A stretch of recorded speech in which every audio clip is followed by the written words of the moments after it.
Lo madam bet kay nako madam. Papa.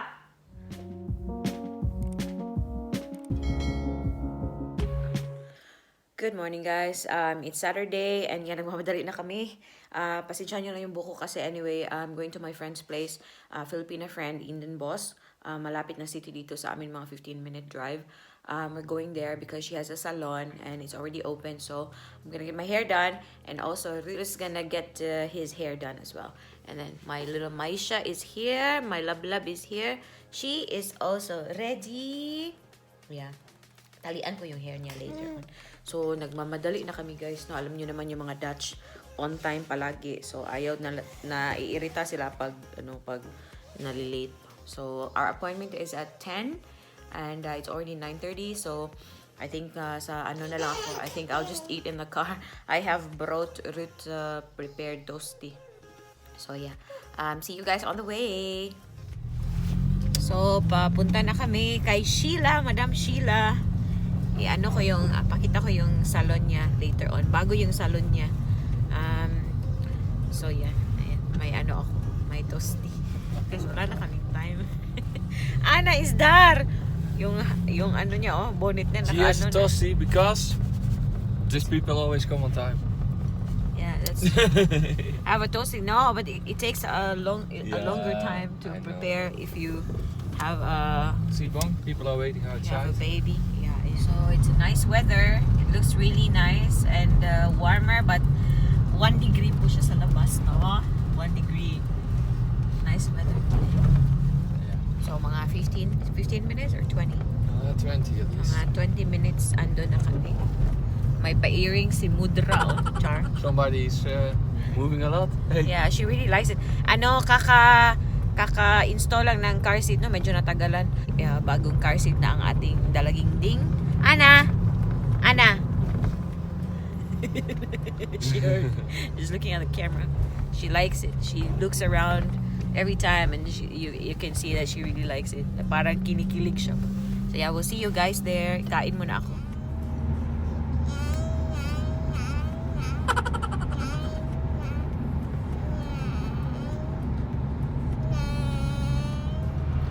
Ayan. Nasa din boss na kami. Pag-adyan na kami. Yung building na palatandaan.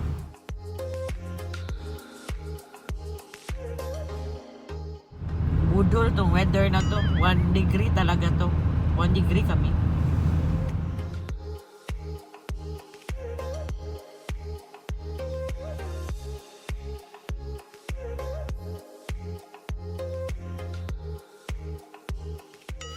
Sumuuna ni guys. Muni siya guys. Kani siya. Muni siya ang kanang dato kay na ko friend. Hello, dato. Ayaw po ng dato. Inaning kama, 30 taon. Nagkud-kud.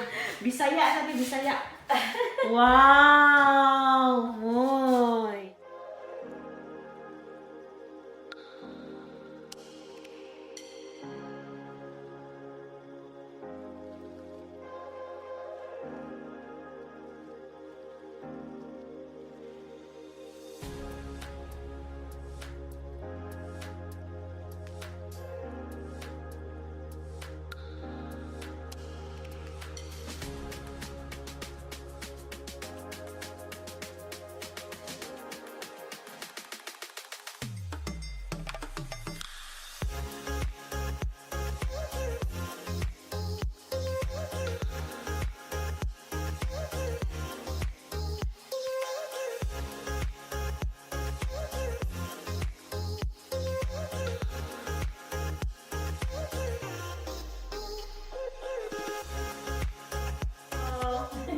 Naka-mask kami, no? Kasi dapat po mag-mask. Char. Corona. Mga dala. Maka-proud, maka-madam eh. Yeah. Before and after. Dam, hindi kayo siya tanawang karon. Lami, gila ikaw. Kabalo ko sa itong buhaton next time. Ipakuan na tuan. Isa ha. Inani ka mo ba imuharayan o? Nga lent, diri. Kani, ukihan ko ani nga lent. Inani. Kung di ganahan, kani ba? Kaning taas Taas kayo. ka ayo. Actually, cute imong hair ha. Pero, yeah. Tungod kay wala kay Grabe pag ako time magkuan. Kaspa dam, tudloan ti kaon sa laman ko sa kaspa. Di man na kaspa, dry scalp man na. Caspa is really bacterial. And kanang imong dry nga scalp is kuan. Kanang siya shampoo ra na. Dom, nice eh. Imong buhok. May niyo pagati mo.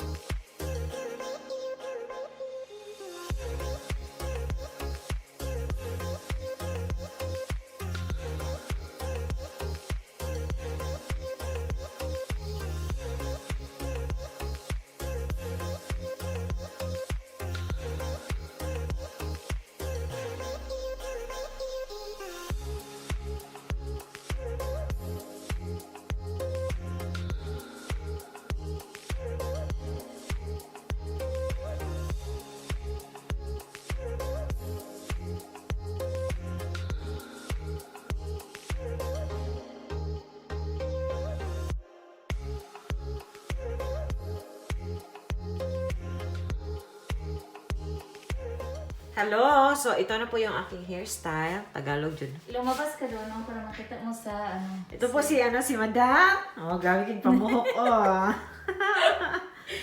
At lumabas ka doon para makita mo yung ano mo. So, bet na bet ko yung yung mga wave dito. Nangyayari dito. Char. Hello, ay. Wala, Madam. Garanti ko, Madam, oh. Tapos, ba? Hello, Madam, bet kayo na ako, Madam. Papa! Hoe vind je mijn haar? Mooi. Mooi? Heel mooi. En het is niet te kort. Ja. Bye. Good luck, Dorong. Nou, dank je. So, tapos na kami. Galing na kami doon. Ito kay Ruth. Yung haircut niya, ayan. Poging-pogi na si Dodong, ha? And Ana. Wala, ako lang. And si Ruth. Yan, may curl pa. Stinal na yung hair ko. Sobrang bait ng friend na yun. So, yeah. First time namin na magsabay ni Ruth na magpaano. Ja. Yung friend ko. Ana! Ayan, binigyan ng ng friend ko yung si Ana na It's the second time that a Filipino did my hair. This one is way better. So we are now on the way home back to Schkindel. Ita-drop namin si Ana sa lola niya kasi Sabadong yun. So, doon siya sa lolo't lola niya again. And then, medyo busy sa bahay kasi ako sa room ni Ana. Maglinis pa. Tapos arrange namin ulit yung room ni Ana para balik na siya sa room niya. So, I like my hair. Ana, ikaw van mijn nieuwe haar. Ja. Ruud also looks good with Ja. his new hair. Yan. Super mooi ng weather. Super ganda ng weather today. But it's already 8 degrees, so better na siya na hindi na masyadong malamig. Hoy, gutom? Gutom? In het campingbedje leggen. Gutom. Maar aan deze kant even goed rusten, hè? Na-drop na namin si Ana, no? Ando na siya sa lolo't lola niya. Pauwi na kami. Yun. And later on, I'm not sure if I have time, then maybe I can do a short live session, an hour or something. We shall see. So, catch you later sa bahay. Good morning, guys. Hindi na ako nakapag-vlog last night or yesterday when we got home. Because na-busy na ba? Kaya kami ang tawag ito, nag-organize kami sa room ni Ana. Umalis si Ruth last night. So yeah, today, babalik kami doon sa sa Den Bosch, yung pinuntahan namin yesterday because we're gonna go for a walk doon sa nila, malaking lake. May malaking lake doon, malapit sa bahay ng friend ko. So doon kami maglalakad. And by the way, I'm having toast with ube jam. Yam spread pala siya, no? Pero ginawa ko siyang jam. Ginawa ko siyang sandwich spread. Malasarap naman siya, in fairness. Nabili ko to siya nung pumunta kami sa malaking Asian store doon sa Den Haag. Ito pala yung ko. Pancake, tawag ito, pancake plant. Bigay ng kapatid ni Ruth, yung sister-in-law ko. Tapos, buhay na buhay po ang aking mga halaman. Kaya nakaka-happy. Ready na kami, aalis na kami, mag-walking kami. Mijn winterjacket on, ja. Yeah. Naka-summer jacket po si Ruth, no? Mag-winter jacket siya kasi malamig sa labas. Although, parang sunny naman siya. But yeah, magbuhay binata at ano pa kami, dalaga today. Charot. Ana, Ruth will pick up Ana later sa mama at papa niya. And then ako ay makikipag-meet sa mga Pinay friends. Pinay. Friend. Our friend. Oh, sorry. Paalis na naman kami. It's Zondag. It's Sunday. Zondag, ja. En the sun is shining. Sun is shining. Like Anna's always shining. Ayan yung ating weather today. Bumpy man ay. Hindi po namin kasama si Anna because andun pa rin siya sa lolo't lola niya. Hinatid namin kahapon. So gabi na kukunin ni Ruth. And then ako, pupuntahan ko yung kaibigan ko sa Denbos ulit, yung gumawa ng huko. Tas ayun, magtambay ako doon kasi si Ruth, siya mag-aalaga kay Anna. Maglalabas siya. Tony Ruud aan naar Den Bosch. Maglalabas siya, maglinis, char. So, araw ko po ngayon. Mag-day off si Inday. So, maganda yung weather today. Although sunny siya sa labas, pero sobrang lamig na hindi masyadong malamig. 5 degrees pa lang. Para sa akin malamig. Kay Ruth, para sa kanya summer. 5,5. 5.5, yeah. I said for me it's cold, but for you it's like summer. Nee, it's not summer, but it's normal for the time of the year.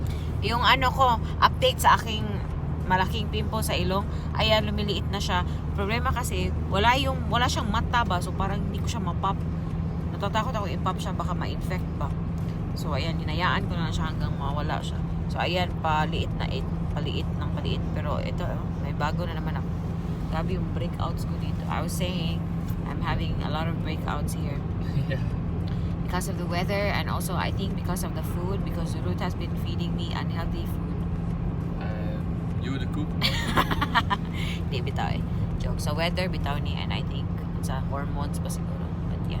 Anyways, I'll try to vlog when we get to the lake. Malaking lake po siya. Doon kami maglalakad around sa lake. So, magandang walking area po siya. So, yeah, see you there. Uy, tae. I said May it on time, tae but po. you were just walking. We're already in Don Bos and maglalakad na kami papunta sa lake. So, ang ganda talaga, guys. Dito na kami sa lake. Ang ganda siya. This reminds me of Crescent Lake. It's really nice. Ang laki po niya, no? Maliit lang siya tingnan, pero sobrang laki nito.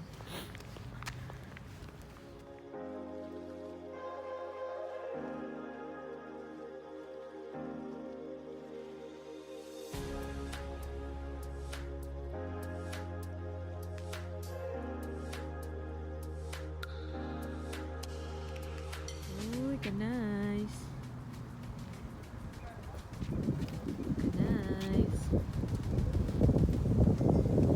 Ka-nice. Sobrang lamig talaga kasi nag-ice yung tubig yan. Na-ice po yun. So, sobrang lamig. Uy. Ja, dat kan zo wel. Yun po yung maganda dito sa sa Netherlands kasi Nee. ang daming walking areas nila. So yung mga tao talaga lumalabas para maglakad. Lalo sa weekends, mas marami akong nakikitang couples or family sa weekends na naglalakad talaga. Lumalabas talaga sila para maglakad. Maganda din kasi Wat doen jullie eigenlijk eten? lakaran dito. Maglakad dito pa. Lamig Oh, dat is wel lekker. Maar ik laat nog wel even weten, man.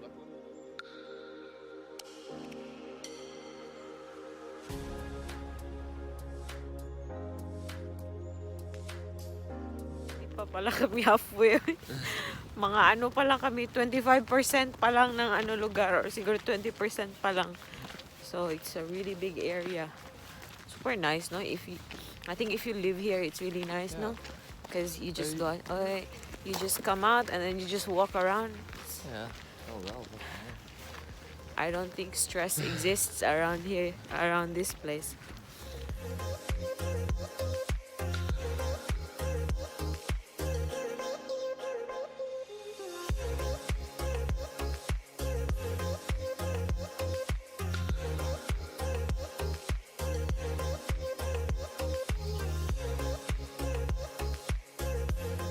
Ayan o, ang ganda ng bulaklak. Randomly nakikita nyo lang siya dito sa paligid. Super ganda. Hello, so andito na kami sa, balik na naman ako sa salon ng aking magandang friend. Oh, andyan siya oh. Magandang friend. Oh, tas mag-ano kami, mag-nails na naman kami today. Mag-manicure ako, mag-gel manicure. Ah! Kasi ano, day ko today. So yeah, but anyways, I'm gonna close this vlog. So salamat sa panonood. Please like if you enjoyed the video and please subscribe if you haven't. And kita-kita sa susunod na video. Bye! Doy! Bye, madam! Bye!